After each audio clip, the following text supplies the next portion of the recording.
Unidos por Chile, como parte de sus actividades con la comunidad, organizó su primer conversatorio presencial del año, fortaleciendo la democracia, con la presencia de Max Colodro, sociólogo, doctor en filosofía y analista político, y Javier Pérez, magíster en comunicación política y asuntos públicos, junto a Ricardo Tuane, fundador de Unidos por Chile, en su rol de moderador. El encuentro se desarrolló en la comuna de La Reina, en la sala Nemesio Antúnez. Te presentamos aquí un extracto de la charla.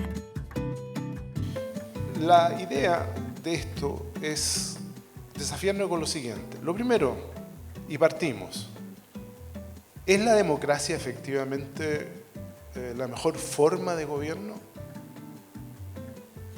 Porque vemos como países como China, que bajo un gobierno que no es democrático, ha generado un cambio profundo en un país que era profundamente pobre hace 30 años atrás, y en 30, probablemente en 40 años, finalmente va a ser la potencia número 1 del mundo, no solo en términos económicos, sino que en términos de tecnología, inteligencia artificial y poder militar. Entonces, uno podría plantearse legítimamente, si más de la mitad del mundo hoy día vive bajo regímenes no democráticos, ¿es la democracia un elemento importante que debamos defender y el por qué? Y lo segundo, ¿estamos porque hay un cambio de signo en el gobierno acá en Chile? ¿Eso significa necesariamente que la amenaza pasó?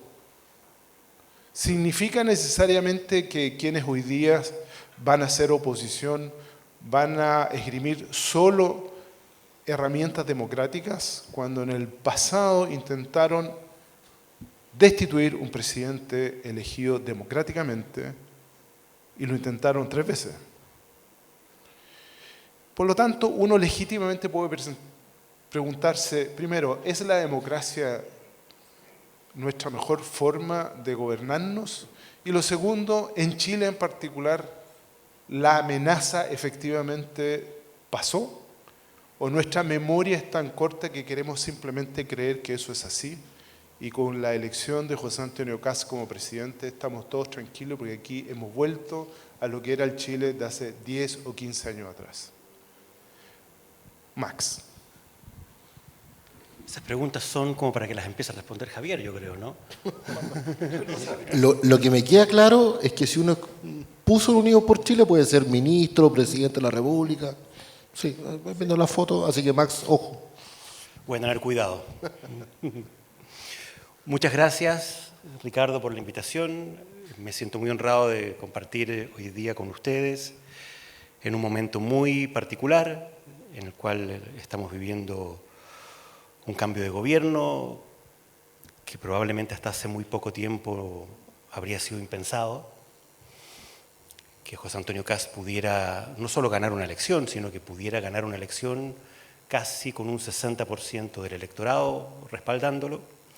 Yo creo que aquí hay una pregunta que está sobre el tapete, que no la voy a responder ahora porque voy a concentrarme en las cosas que ha planteado Ricardo, pero aquí una de las grandes preguntas probablemente que tiene que ver sobre todo con el segundo tema que tú planteaste, es si este cambio de gobierno significa también un cambio de ciclo político, si estamos cerrando una etapa aparte de solo cambiar de gobierno, o si el ciclo político que vivíamos hasta el término del gobierno de Gabriel Boric sigue abierto, seguimos transitando por ese camino. Y yo creo que esa es una pregunta que de alguna manera, como te decía, se conecta con lo segundo que tú planteaste respecto de lo primero, muy general. ¿La democracia sigue siendo la mejor forma de gobierno? Probablemente sí. El problema es que la democracia está en crisis en todas partes. Estamos viviendo una crisis de los sistemas políticos democráticos en el mundo y particularmente en las sociedades occidentales. Y una de las cosas que es importante es tratar de entender, bueno, por qué la democracia está en crisis. ¿Qué es lo que está en crisis en los sistemas democráticos? Yo creo, este tema daría para una conversación muy larga y probablemente solo concentrado en este tema. Yo creo que la democracia está en crisis fundamentalmente por 2 razones. Una, la globalización le pasó por encima.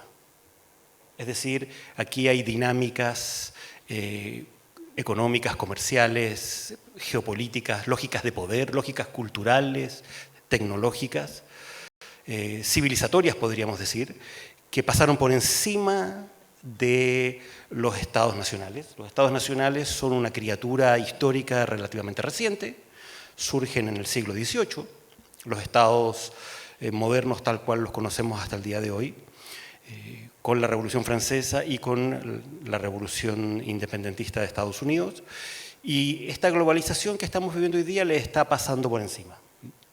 Hay hoy día poderes que son mucho mayores que la mayoría de los estados.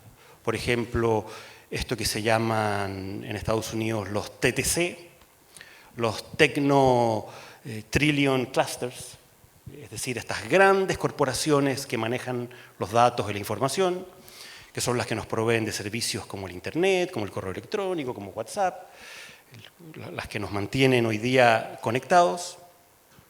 Bueno, tienen hoy día mucho más poder, son poderes transnacionales que no están supeditados solo a una legalidad, a un orden jurídico particular, a un solo país.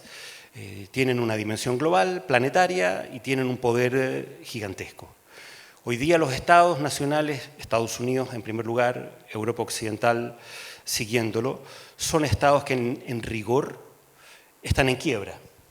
Son estados que hoy día lo que más tienen son pasivos, son deudas, déficit fiscal y deuda pública, y no tienen cómo financiarla. ¿Y quién financia esa deuda pública? Fundamentalmente el sector privado a nivel global, el mercado de capitales, que tiene controlados a los estados de alguna manera en función de eso. Y particularmente estas grandes corporaciones. Pero hay una segunda dimensión que a mí me parece muy importante, más allá de la transnacionalización de esos fenómenos que son claves hoy día, como decía, el tema económico y el tema tecnológico. Los ciudadanos estamos desapareciendo. Esa es la realidad. La democracia se basa en la idea de que hay un ciudadano racional. Acaba de morir Jürgen Habermas el día de ayer, que insistía mucho en la necesidad de sujetos racionales con capacidad de deliberación, de tomar decisiones racionalmente. Bueno, hoy día estamos controlados por un algoritmo que está tomando decisiones por nosotros y está condicionando nuestras decisiones de manera sustantiva. Nosotros estamos programando cada vez que le entregamos información a estas grandes transnacionales, cada vez que respondemos un WhatsApp, cada vez que respondemos un correo electrónico, cada vez que seleccionamos una página en Internet que queremos ir a visitar, estamos entregando información y esa información después se nos devuelve a través del algoritmo que nos selecciona contenidos y nos hace tomar decisiones que parecieran ser decisiones conscientes, pero en el fondo no son decisiones conscientes. Entonces, si los seres humanos ya no tenemos la capacidad de tomar decisiones racionalmente.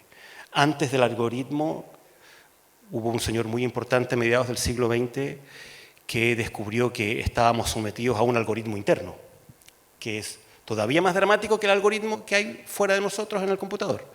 Ese algoritmo interno, descubierto por Sigmund Freud, se llama inconsciente. Y tomamos decisiones en función básicamente de emociones, de pulsiones, sin tener clara conciencia de por qué tomamos determinadas decisiones. Yo creo que hoy día la democracia está en crisis porque estamos perdiendo nuestra capacidad de tomar decisiones. Yo creo que ese es un problema sustantivo. Y lo que nos ha aparecido al frente es una superpotencia que en este escenario, en el cual la democracia y los ciudadanos se debilitan, está ganando la batalla, que tú lo mencionabas, es China. China tiene hoy día todas las ventajas competitivas para ganar la pelea, la batalla frente a Occidente, y particularmente frente al adversario principal que es Estados Unidos. La democracia, lamentablemente, se está convirtiendo para Estados Unidos de manera muy rápida en una desventaja competitiva frente a China. Esa es la realidad. China es un país que es un régimen totalitario, es decir, no hay sociedad civil al margen del Estado, no hay opositores, en China está prohibido ser de oposición, está prohibido organizarse para expresar críticas y opiniones disidentes frente al régimen. El régimen, el partido único, controla los tres poderes del Estado, el gobierno, el Congreso que dicta las leyes y el Poder Judicial que impone las sentencias, las sanciones. No hay medios de comunicación independientes, todos los medios de comunicación están controlados por el Estado, no hay libertad para poder navegar en Internet, hay contenidos que están prohibidos, y no me refiero a contenidos de índole sexual, me refiero a contenidos de índole político, que están restringidos para los ciudadanos. Entonces, tienen un sistema político donde los ciudadanos en rigor, como ciudadanos, no existen, como los entendemos en el mundo occidental. Tienen una economía privada, mayoritariamente hoy día privada. El 80% del empleo en China hoy día lo genera el sector privado. Esa es una anomalía, esa es una de las grandes paradojas, y probablemente la última, y con esto voy a terminar, probablemente la última gran paradoja de China. El sistema capitalista ha convertido a China en uno de los países gobernado por un partido marxista, leninista y maoísta, más desiguales del planeta. Hoy día en China hay más multimillonarios que en Estados Unidos, que en la cuna del capitalismo. Esa es una paradoja que de alguna manera resume muy bien la naturaleza del fenómeno que estamos viviendo. Entonces, ¿la democracia va a sobrevivir a esta amenaza, a la amenaza del totalitarismo chino, a la amenaza que va a significar después probablemente, que ya está significando en algunos países de Europa Occidental, el fundamentalismo islámico, la tensión cultural que se está provocando en muchos países occidentales producto de eso? Yo sinceramente tengo mis dudas, y tengo mis dudas porque China, sumado al desarrollo tecnológico, sumado a lo que nosotros estamos siendo, a lo que nosotros nos estamos convirtiendo producto del desarrollo tecnológico, y sobre todo ahora a partir de esta nueva amiga que tenemos, que es la inteligencia artificial, la verdad creo que hay un gran signo de interrogación sobre si la democracia, tal cual la entendíamos hasta ahora, va a sobrevivir a este siglo XXI. Gracias, Max. Javier. Bueno, primero agradecer la oportunidad, Ricardo. Es difícil hablar después de Max porque... Es que yo lo hice a propósito, quería Sí, no, estresarte, me imagino que lo hiciste a propósito.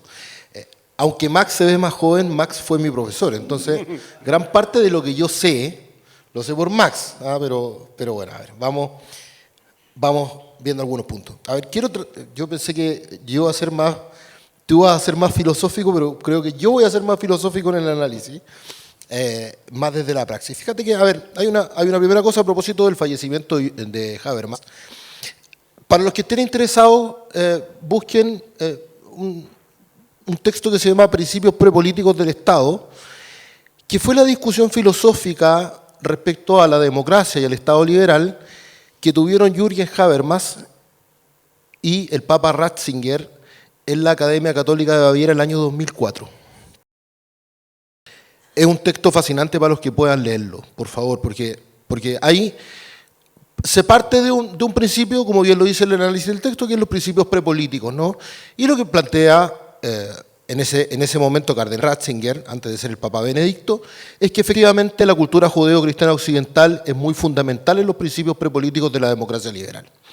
Y que por lo tanto la extrema secularización está llevando, y esto lo hemos conversado mucho con Ricardo en los programas en la radio, a que la democracia enfrenta esencialmente un problema moral respecto a la satisfacción de las demandas ciudadanas y de cómo enfrenta esas demandas ciudadanas en torno a hechos como la corrupción y otro tipo de males, ¿no? Entonces hay una primera mirada. Habermas dice que si bien la religión es muy importante y muy relevante, esencialmente, y como bien lo decía Max, la razón y la capacidad del ser individual de poder razonar y de no invisibilizarse es fundamental en ello.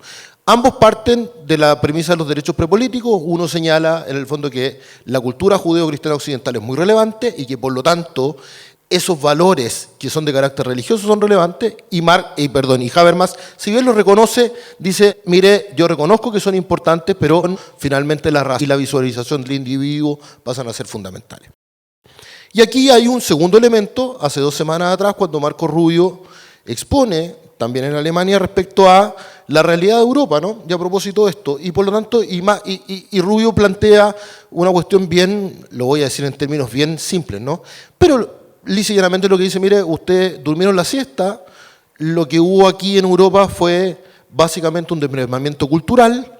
Ustedes son culpables de ese desmembramiento cultural y ustedes son culpables de la crisis de Occidente. Ergo, viene Estados Unidos a salvarlo, cosa que alguien podría desprender de esto, ¿no? Pero el primer elemento es que yo creo que en el debilitamiento de la democracia efectivamente tenemos un problema moral y cultural. Ese es el primer enunciado que quiero dejar acá, ¿no? Y que eso efectivamente ha llevado a un soterramiento de las bases culturales de nuestras naciones. Marx lo hablaba muy bien, ¿no? La crisis de los Estados-nación. Es que efectivamente hoy día, y ahí le voy a tirar la pelota a Marx, porque alguien podría pensar que lo que viene es fortalecer aún más los Estados-nación en contra de la globalización, ¿no? Y encerrarnos más en nosotros mismos y mantener más nuestra carga valórica y que ahí hay una salvación respecto a la democracia en contra de la globalización. Y otros pueden decir, mira, esto es un fenómeno que está, que probablemente no va a parar, y ¿dónde está el desafío? El segundo elemento que a mí me parece importante en esto es que efectivamente tenemos que entender dónde está la crisis. Y creo que Marx también se aproxima muy bien a lo que estamos conversando, ¿no? Uno dice, es esencialmente esto una crisis institucional. Es una crisis de las instituciones. Alguien podría decir, mire, ¿sabe qué? Nuestras elecciones funcionan, tenemos una democracia representativa, chéveres del Estado, que más o menos funcionan. Y uno dice, y hay partidos políticos que también más o menos funcionan. Y el problema de fondo es que hay una desconfianza profunda en estas instituciones. Y por lo tanto volvemos a caer en el dilema moral respecto a esto, ¿no? De cómo, en el fondo, hoy día esas instituciones, que son las instituciones representativas de la democracia y que son las instituciones representativas del Estado liberal, como lo conocemos, hoy día existen, preexisten, se mantienen, pero con una baja confianza por parte de los ciudadanos. Y el tercer elemento, para tratar de no alargarme tanto, en el libro Cómo muere la democracia, que es un libro muy interesante también, quienes puedan leerlo, ¿no? Hay un elemento que es bien interesante desde el punto de vista de entender la lógica de los países que han ido matando la democracia y que han ido desestabilizando la democracia, ¿no? Y los autores plantean una hipótesis que a mí me parece del todo plausible. Dice, la democracia tiene normas que son de carácter legal. Separación de poderes, representatividad, leyes, instituciones, pero el problema no es ese. El problema son cuando las normas que son implícitas a la democracia, no explícitas, se empiezan a romper. Y eso fue lo que vivimos en Chile en la época del estallido, ¿no? Cuando frente a la debilidad de un poder del Estado, en este caso el Poder Ejecutivo, vino un señor como el senador Quintana, que dijo estamos en un parlamentarismo de facto, y rompe con una norma implícita de la democracia, que es que los poderes del Estado se mantienen dentro de su rango. Y probablemente lo que estamos frente al proceso de polarización es que efectivamente estamos en un rompimiento constante de aquello que tiene que ver con normas implícitas. Yo estoy muy lejos de ser partidario del gobierno del presidente Gabriel Boric, no soy partidario, soy contrario al gobierno del presidente Boric, por eso me dicen en el chat del Conectados que soy de izquierda y todo ese tipo de cosas. Pero me llamó la atención algo en el acto de cuando asume el presidente Kast, cuando la gente empieza a gritar cárcel para Boric. Y dije, upa.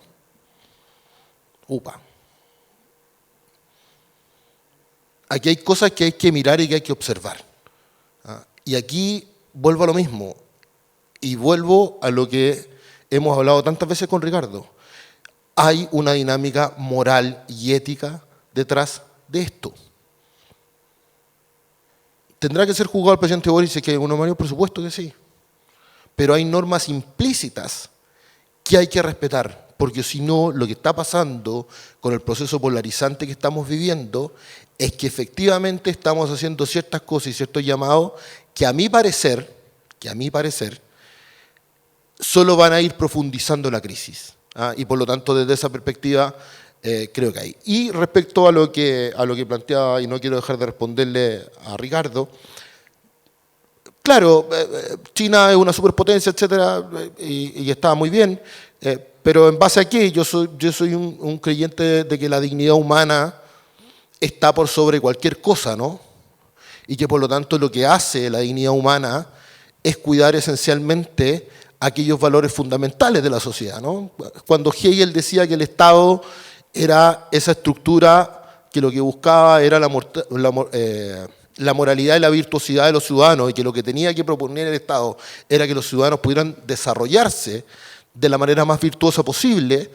Y cuando Weber plantea que el Estado, esa construcción que lo que hace, o lo que tiene que hacer fundamentalmente, es garantizar las libertades individuales de las personas, es efectivamente, y vuelvo a lo mismo, y vuelvo a la discusión de Habermas y de Joseph Ratzinger en el año 2004, en que efectivamente para mí, desde ahí es donde nace la democracia que tenemos que cuidar. ¿Está amenazada? Por supuesto que está amenazada. ¿Tiene muchos problemas? Por supuesto que tiene muchos problemas. ¿Está en una crisis de confianza? Por supuesto que está en una crisis de confianza. Pero lo que no quiero dejar pasar es que efectivamente, y por eso le decía a mi querido doctor Toane, creo que esencialmente estamos enfrentando también un problema moral y cultural. Gracias. Hay un tema que a mí en lo personal me ha sorprendido. He tenido la oportunidad de estar en China por distintas razones, en múltiples oportunidades. Y cuando uno conversa en la cosa chica con el chino, de a pie, no el turista, sino que el chino que trabaja, que tiene su oficina, y uno le pregunta, oye, ¿y esta cosa del partido único? Y te quedan mirando y me dicen, no, pues yo no quiero votar. ¿Pero cómo no vas a querer votar? ¿Pero para qué voy a querer votar? Si hace 20 años atrás habían 500 millones más de pobres y hoy día no están. Hoy día ando en un Tesla. Hoy día puedo viajar por el mundo. No necesito votar. Es más, ojalá no tenga que votar porque quiero que me solucionen los problemas. La primavera árabe, ¿no es cierto?, que todo el mundo occidental celebró con la caída de lo que ocurrió con Libia, en Argelia, en Egipto, al final fue un desastre, porque tratamos de exportar desde nuestra mirada occidental la democracia a países que tienen una mirada cultural, antropológica, genética, social, histórica totalmente distinta. Por eso que me parece a mí que hay que tener muy claro el por qué hay que defender la democracia. Porque si no, uno está muy tentado a dejar que la batalla cultural le pase a uno por encima. La dignidad del ser humano, en términos de su libertad, en términos de sus derechos, pero también de sus obligaciones, es una cosa que nos ha definido desde hace 2500 años cuando parten los griegos con esto. Entonces, lo que está en juego, en lo personal, y ahí vuelvo con ustedes dos, es mucho más profundo, porque además hoy día hay una amenaza que no solo es China en particular, que lo está haciendo muy bien, sino que es la inteligencia artificial. Porque la inteligencia artificial está sacando una ventaja, y no me refiero solamente a estos modelos de lenguaje grandes, ¿no es cierto?, los LLM, sino que me refiero a una cuestión que es mucho más profunda, que lo esbozó Max, que tiene que ver con que los algoritmos están tomando el control de todo lo que hacemos. Y no nos damos cuenta. Ya hay experiencias concretas de que un algoritmo es capaz de cambiar la decisión de voto de millones de personas. Y estamos hablando de algoritmos que tienen 8 años. Los de hoy día son capaces de hacernos cambiar la forma en que estamos mirando la vida. Entonces, nunca antes en la humanidad habíamos tenido esta doble amenaza. Una amenaza cultural real, hegemónica, y además una amenaza transnacional controlada por muy pocas personas, con una caja negra que no sabemos lo que efectivamente está ocurriendo ahí. Y que, ojo, nadie lo sabe. Entonces, el fortalecimiento de la democracia es una cuestión súper importante porque tiene que ver fundamentalmente con nuestras raíces históricas y con lo que somos, con nuestra identidad. Europa está perdiendo su identidad y no se dieron cuenta. Las grandes capitales de Europa hoy día ya no son europeas. No son europeas. O sea, hay más mezquitas en algunas capitales europeas que iglesias. No es un juicio de valor si eso es bueno o eso es malo. Es una definición. Yo quería que esto efectivamente pasara o no. Como decía Javier y Marco Rubio, el secretario de Estado, lo dijo hace tres semanas atrás en Múnich. Ustedes se pegaron una siesta de 40 años y se despertaron y ya no reconocieron dónde están. ¿Y ahora qué van a hacer? ¿Qué van a hacer cuando además esas poblaciones no quieren integrarse? No quieren hablar el idioma. Cuando están teniendo 8 hijos por mujer, mientras el europeo está teniendo 1 hijo por mujer. O sea, hay un elemento que no habíamos visto en la historia. Por lo tanto, Max, Javier, ¿qué es lo que ustedes creen que debería hacer Chile desde la distancia, si es que efectivamente eso queremos, que es defender no solo la democracia, sino que un patrón ético, cultural que nos define lo que somos? A ver, yo creo que aquí hay que separar ciertos planos. En el plano general, que es en el que estamos conversando ahora, en el plano global, yo, como decía al comienzo, tiendo más bien a ser pesimista respecto del futuro de la democracia. Respecto de lo que está pasando en el mundo occidental, respecto de lo que está pasando con China, respecto de lo que está pasando de la crisis que se está viviendo una vez más en el Medio Oriente y todo lo que eso implica. Pero aterrizando en nuestra realidad, yo soy un convencido de que en Chile nuestra pega, nuestro esfuerzo, que tiene que ver de alguna manera con lo que hemos estado viviendo en estos últimos 6 años, desde el estallido con mucha claridad, es defender la democracia, sin ninguna duda. Y tratar de entender qué es lo que estamos viviendo, por qué, de dónde viene, cuál es la naturaleza de la crisis que está viviendo la democracia en Chile, en qué se origina. Para mí la crisis no se inicia el 18 de octubre. Para mí la primera evidencia de la crisis lo voy a decir de esta manera, de la crisis de la transición a la democracia que habíamos empezado a construir aparentemente entre todos desde el año 90 en adelante. Para mí la primera evidencia de esa crisis fue el triunfo de Sebastián Piñera, no el triunfo en sí mismo, sino la reacción que empezó a tener el mundo opositor a lo que fue el triunfo de Sebastián Piñera. Y ahora ya me meto de derecho en ese tema. ¿Qué es lo que quedó en evidencia para mí a partir del primer triunfo de Sebastián Piñera? Quedó en evidencia de que teníamos una transición a la democracia que estaba siendo administrada, que había sido administrada por la centroizquierda durante 20 años, en función de una lógica de poder.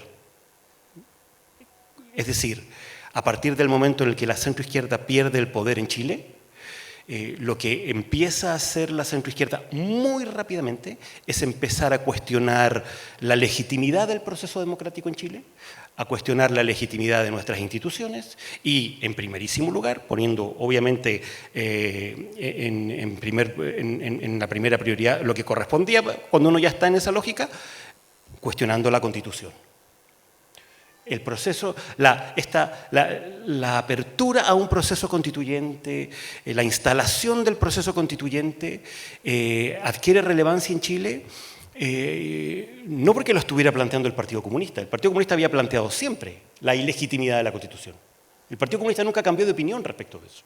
Lo que nos sorprende a partir del año 2010 es que la centroizquierda, que había gobernado 20 años Chile y que había hecho aparentemente una transición exitosa, donde el país había crecido, donde se había sacado a muchísima gente de la pobreza, donde habíamos pasado de ser un país mayoritariamente pobre a un país mayoritariamente de clase media, con todas las precariedades y los problemas habidos y por haber, que los podríamos enumerar, que eran muchísimos y que son muchísimos todavía, pero teníamos una transición donde aparentemente teníamos un consenso mínimo respecto de cuáles eran los marcos en los cuales el país estaba transitando, en los cuales el país se estaba desarrollando y cuáles eran las líneas rojas que no se podían traspasar. Y lo que empezó a quedar en evidencia a partir del 2010 es que la centroizquierda no se demoró nada desde el momento en que perdió el gobierno en empezar a cruzar esas líneas rojas, acercarse en la oposición al Partido Comunista y a las lógicas y a las convicciones del Partido Comunista, cuestionar la transición, es decir, la transición no era más que la continuidad del régimen militar, pero por otros medios, por decirlo de alguna manera. Y por lo tanto, después de 20 años, entre comillas, administrando la herencia de la dictadura, que fue el discurso que se compró la centroizquierda, ahora sí, ahora que la derecha volvía al gobierno democráticamente, había que iniciar la demolición. La figura de la retroexcavadora es emblemática en eso, de empezar a demoler lo que se había construido y lo que estaba en el fundamento de eso que se había construido, y buscar que Chile se convirtiera en la tumba del neoliberalismo y en instalar la idea de un otro modelo. Entonces, eso no se inicia el 18 de octubre, eso se inicia el 2010, y el movimiento estudiantil del 2011 fue clave en ese fenómeno, en la cristalización de eso y en el fortalecimiento de esa idea. Y esa idea, lamentablemente, la derecha no fue capaz de entender lo que estaba en juego en ese proceso, y no fue capaz de, como bien lo dice Javier, de dar la pelea moral y la pelea cultural que había que dar para enfrentar ese proceso. Y eso se consuma y se refuerza todavía más a partir del estallido social. Vamos, me imagino, a conversar sobre eso, donde el 80% del país termina convencido, porque nos pusieron la pistola sobre la mesa y nos amenazaron con que el país iba a seguir incendiándose, de que si no aceptábamos un proceso constituyente, los problemas simplemente no tenían solución.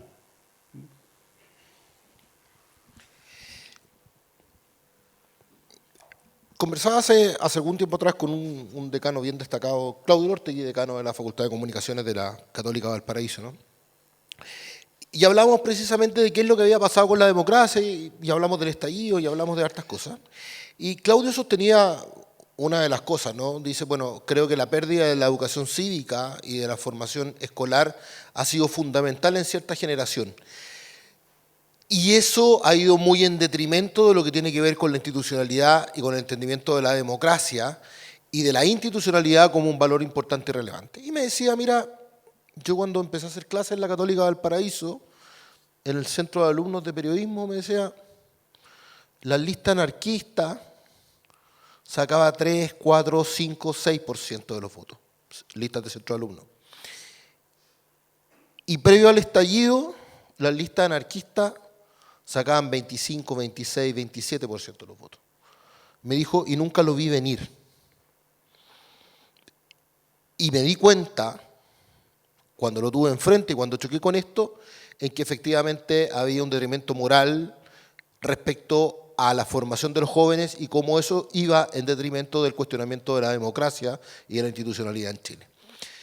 Con esta reflexión lo que quiero plantear es que efectivamente, como bien decía Max, este ha sido un proceso que nosotros hemos visto en Chile más larga data, ¿no? Probablemente cuando uno habla del estallido entiende que ese fue el punto cúlmine, ¿no? Yo muchas veces en la radio, para mí el presidente el Boric termina siendo quizás inepto, flojo, pero yo creo que la gran culpable de la desestabilización institucional de este país es Michelle Bachelet. Yo creo que ella fue una persona que conscientemente debilitó las instituciones más importantes de este país, la democracia representativa, Carabineros, la estructura tributaria, etcétera, etcétera, etcétera, que eran cosas que de forma consciente, en la lógica de lo que dice Max, en la lógica de decir, mire, todo esto hay que destruirlo, profundizaba muy fuertemente en su segundo gobierno, ¿no? Después de que Piñera... Como podemos apreciar, la democracia y su fortalecimiento es un factor relevante, porque, más allá de ser un sistema de votación, es un mecanismo que protege la dignidad humana y la libertad. Debemos ser conscientes de protegerla, ya que nos da el derecho a participar en el diseño de nuestro propio futuro y el de Chile. Si te interesa participar de estos encuentros, inscríbete en Unidos por Chile en www.unidosporchile.cl para que recibas invitaciones a nuestras futuras charlas y eventos.